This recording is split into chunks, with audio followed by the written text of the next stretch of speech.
You ask Tiger to solve. This deals with linear equations with one unknown. The final result is g equals 41. Let's solve it step by step. Simplify the expression.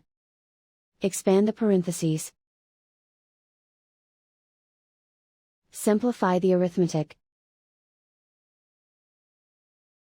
Expand the parentheses.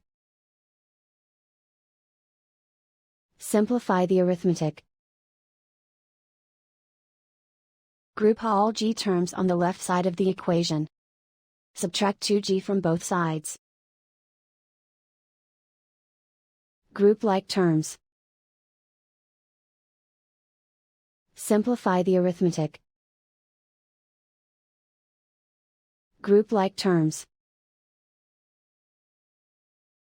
Simplify the arithmetic. Group all constants on the right side of the equation. Add 21 to both sides. Simplify the arithmetic.